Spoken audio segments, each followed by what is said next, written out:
आज मैं आपको बताऊंगा कि आपकी पत्नी कौन है, आपका पति कौन है, आपका पुत्र कौन है, आपकी पुत्री कौन है। अच्छा मैया ये बताओ, आपकी पत्नी को और आपके पति को और आपकी बेटी को और आपके बेटे को एक दिन मरना होगा कि नहीं? हाँ या ना में जवाब दो।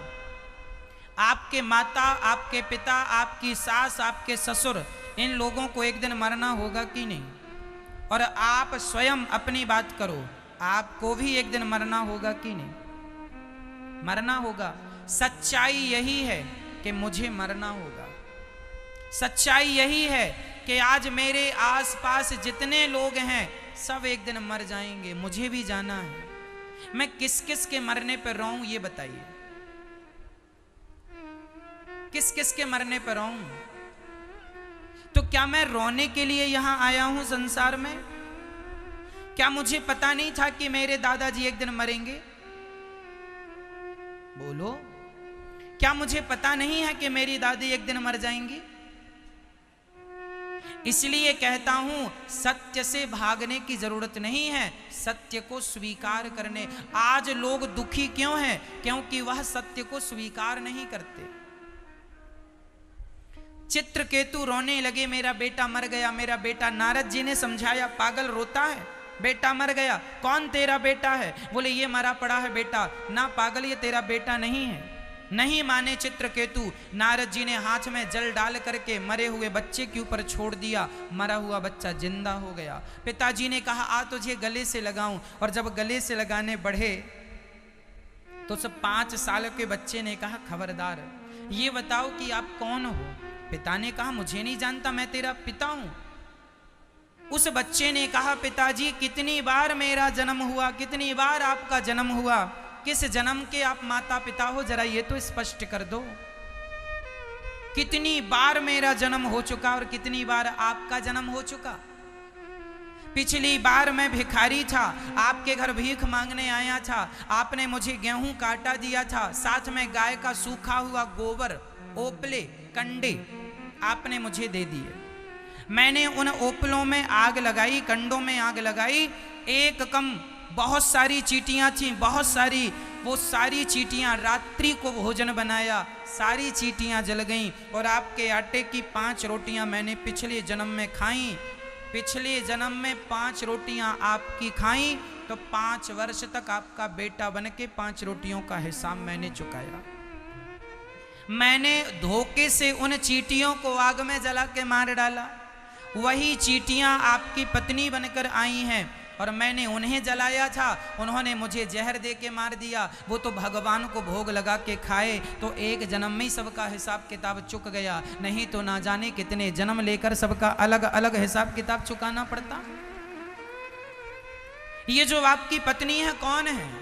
ये आपकी पत्नी नहीं है, ये आपके कर्मों का फल है। ये जो आपका पति है ये आपका पति नहीं, आपके कर्मों का फल है। आपका बेटा बेटा नहीं, आपके कर्मों का फल है। अच्छा किया था, अच्छे कर्म ही बेटा बनकर आते हैं और बेटा सेवा करता है। बुरे कर्म करोगे तो बेटा बुरा बन के आएगा, लाठियों से मारेगा। आपका पति बहुत अच्छा है और पड़ोसन का पति बहुत बुरा है, क्यों? आपके कर्म अच्छे थे तो आपको अच्छा पति मिला, उसके कर्म बुरे थे उसको बुरा पति मिला। कर्मों की खेती यहां हम जो बोते हैं वही काटते हैं। इसलिए मेरी मां, ये बेटा बेटी कोई हमारा नहीं है, ये सब यात्रीगण हैं। आज हैं कल नहीं रहेंगे। आपका बेटा कुछ हिसाब किताब बाकी था आपका, वो हिसाब किताब चुकाने बेटा आया है। आप आए हैं, हिसाब किताब चुक जाएगा।